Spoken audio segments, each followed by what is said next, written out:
Ọlọ́run ní Jésù láì láì Ọlọ́run ní padà lẹ́yìn láì láì gbogbo ibi tí Ọlọ́run ti ń fún ní fúnmọ̀ pẹ́ẹ́pẹ́lẹ́ ọmọ pé bàbá wa ni gbogbo ẹni tí ọba ṣẹni wọ́jọ́wọ́jọ́ tí ọba bínú kan ní sìnkú kálukú ti lọ sùn torí pé káwọn tó jí ilẹ̀ tí mọ́ ẹ̀ ti lọ Ọlọ́run ní gbé àpàdà sábúgbà láti ṣe alámúnásìlá alámúnásìlá fọmọ Ọlọ́run ló mọ ohun tí ó kù tẹ́ béèrè láàrin ẹ̀yìn àti ẹ̀ ó lè jẹun kódà ó lè àlèmọ́ máa du àdánà bẹ̀ ẹ pé yọ wà nínú ẹ̀mí yàtọ̀ Ọlọ́run ló sì kọ́ kábàá ti fẹ́ alámúnásìlá alámúnásìlá akó gbogbo àfìsí adíà tẹ̀mí tara wa àfìsí adíà fún wàrà fa anáhù alámúnásìlá alámúnásìlá.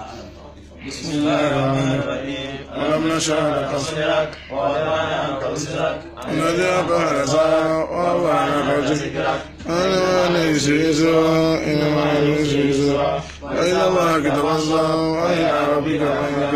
بسم الله الرحمن الرحيم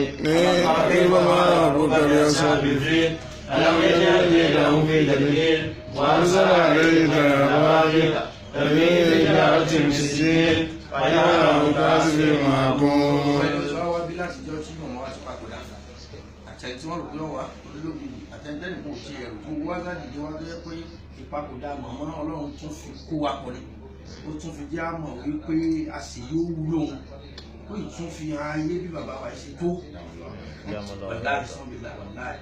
Ọlọ́run kan tún fi ìpapòdà màmá wọn fẹ́ fi sọ yín pé mo fẹ́ kẹ́ ẹ mọ̀ bẹ́ẹ̀ lè ti tó. Mo fẹ́ kẹ́ ẹ mọ̀ pé mi ní ń fa lọ́pàá. Gbogbo ẹni ọwọ́ pátá àfífá tí àṣàbí àfọwọ́ wọn yà pé àwọn náà wọ́n rí pé ohun tó ṣe wáyé kò sẹ́ni tí ó ṣe tí ò ní mọ̀ ọ́lá kálukú ọ̀fìdí ẹ̀lẹ́ fọ̀nà ẹ̀já lọ́bẹ̀ láti wá bá wọn kẹ́dùn láti wá fún wọn lóko gẹ́gẹ́ bí súnà ní Muhammad sallallahu alaihi wasallam. àti ẹ̀yọ̀ kan gbogbo bí kálukú tí wọ́n tún fi padà síbẹ̀ ẹ̀nì náà Ọlọ́run bá wa lo fátíà ni bá wa fi lò lórí ìrádà àti bùkátà orí kálukú.